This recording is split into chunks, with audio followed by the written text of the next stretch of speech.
नमस्कार, सत्यदर्शन न्यूज मध्ये आपले स्वागत आहे। मी पायल शहा। एक नजर टाकूया आजच्या ठळक घडामोडीवर।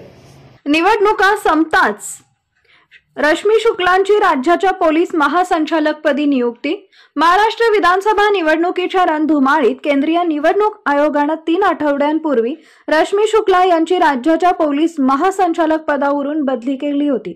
यानंतर राज्याच्या पोलीस महासंचालकपदी वरिष्ठ पोलीस अधिकारी संजय वर्मा यांची नियुक्ती करण्यात आली होती। दरम्यान आता विधानसभा निवडणुका संपताच पुन्हा एकदा राज्याच्या पोलीस महासंचालकपदी रश्मी शुक्ला यांची नियुक्ती करण्यात आलेली आहे। काल रात्री राज्य सरकारकडून एक शासन आदेश जारी करण्यात आल्याची माहिती मिळतेय। या आदेशात रश्मी शुक्ला यांची राज्याच्या पोलीस महासंचालक म्हणून नियुक्ती करण्यात आल्याचं म्हटलं होतं। तर आज मंगळवारपासून रश्मी शुक्ला या राज्याच्या पोलीस महासंचालक म्हणून पदभार स्वीकारणार आहेत। रश्मी शुक्ला यांच्यावर विरोधकांचे फोन टॅप केल्याचा आरोप करण्यात आलाय।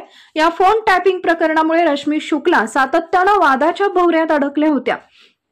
याआधी माजी गृहमंत्री अनिल देशमुख यांचा फोन टॅप केल्याप्रकरणी IPS अधिकारी रश्मी शुक्ला या चर्चेत आल्या होत्या।